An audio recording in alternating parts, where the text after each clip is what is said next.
मानो भाई नमस्कार। मैं हूँ डॉक्टर प्रिय रंजन त्रिवेदी और मैं बोल रहा हूँ नई दिल्ली से, प्रिय Ranjan Trivedi official YouTube channel के माध्यम से।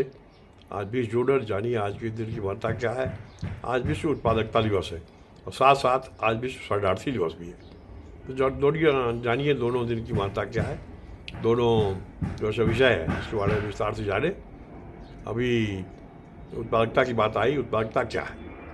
कोई आप शुरुआत करते हैं, चाहे आप पढ़ाते हैं या आप निर्माण करते हैं या विक्रेता है या सेवक हैं, राजनेता हैं, तो फिर आपको जानना है कि जो काम आप कर रहे हैं कम समय में ज़्यादा काम कर पाएँ। इसी को उत्पादकता कहते हैं। आपको यह देखना है कि आपके पास जो समय है, धन है, मशीन है, जो लोग काम करते हैं, इनको मिलाकर सबसे ज़्यादा कैसे आप काम कर सकते हैं कम समय में, कम पैसे लगाए हुए, तभी आपकी तारीफ़ होगी। इसके लिए हमें दिन रात काम करने की ज़रूरत है। हमें केवल ऐसा नहीं करने से फिर जो भी काम करते हैं उस पर हमारा मन नहीं लगेगा और फिर हमें संतुष्टि नहीं मिलेगी और ये काम बंद होने पर रहेगा। इसीलिए बहुत सारे लोग हैं जो कोई व्यापार कर रहे हैं, उनका व्यापार बंद हो जाता है। कोई अगर उत्पादक है तो उनका उत्पादन क्षमता घट जाती है, फिर बंद हो जाता है। कोई अगर कॉलेज है तो धीरे धीरे चलते चलते उत्पादकता नहीं है, उसमें पढ़ाई अच्छी नहीं है, चाहे कुछ भी ऐसी कमी है तो वो बंद हो जाता है। तो फिर इसके लिए विश्व उत्पादकता परिषद भी है। राष्ट्रीय स्तर पर भी हर एक देश में, हर एक राज्य में ये इस तरह की संस्थाएं हैं। जो नेशनल प्रोडक्टिविटी काउंसिल या स्टेट प्रोडक्टिविटी काउंसिल है, डिस्ट्रिक्ट लेवल पर भी खुल रहा है।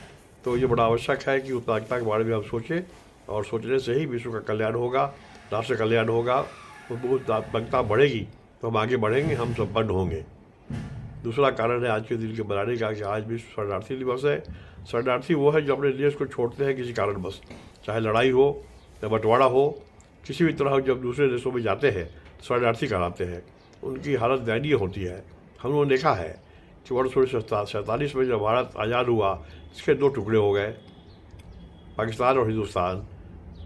आप जानते हैं कि पश्चिम पाकिस्तान जो पंजाब के बगल में है, वहाँ पर भी लोग गए, खासकर बड़ा इसलिए था कि जो लोग इस्लाम धर्म को मानने वाले हैं उनके लिए एक अलग देश बने, लेकिन उनकी आज़ादी थी कि वो चाहे तो भारत में भी रह सकते हैं। बहुत से लोग गए। उसी प्रकार जो वहाँ के हिंदू थे वो भी आए, जो मुसलमान थे वो भी देखे कि हमको वहाँ नहीं, भारत में रहना है।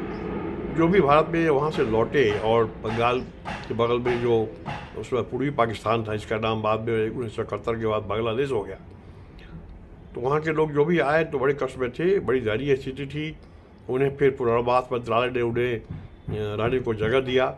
महीनों महीनों वो टेंट हाउस में रहे और जब ट्रेन से लोग आए तो पहले दिल्ली में जब उनको बसाया गया, 1 हफ्ता 10 दिन के बाद पूरी दिल्ली भर गई। फिर कहा गया कि नहीं, अब ट्रेन को पहले रोको। तो उनको सोनीपत में, पानीपत में, करनाल में, अम्बाला में, हर जगह उनको, कैथल में उनको रोका गया। हर एक स्टेशन पर रोका गया कि 5,000 10,000 लोगों को वहाँ गाँव में बसाया जाए। वहाँ ही भर गया। पंजाब में जो खाली जगह था वो भी भर गया। हुआ कि अब दिल्ली के आगे ट्रेन चलाया जाए, तो कानपुर में, इलाहाबाद में, बनारस में, बिहार में के पटना और बिहार के सभी जिलों में उनको भेजा गया।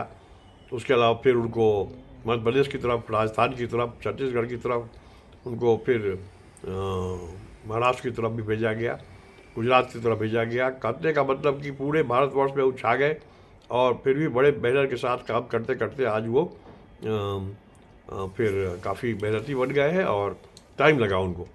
कहने का मतलब है कि जो शरणार्थी है उनकी सेवा करना हमारा धर्म है, उनका अधिकार भी है और उनका कर्तव्य भी है। तो शरणार्थी के बारे में चिंता करें। अभी देखिए कि आप पश्चिम एशिया में या केंद्रीय एशिया में या फिर अभी देखिए कि रशिया और यूक्रेन की लड़ाई हो रही है, हर जगह शरणार्थी पैदा हो रहे हैं, लोग भाग रहे हैं। यूरोप तो शरणार्थियों का गढ़ हो गया है। सब लोग यूरोप की तरफ जाते हैं, फ्रांस में, इटली में, जर्मनी में, जहाँ मौका मिलता है वो घुस जाते हैं। ये उन देशों के लिए भी समस्या होने वाली है कि उनका जो जीवन स्तर है अलग है, जीवन शैली अलग है।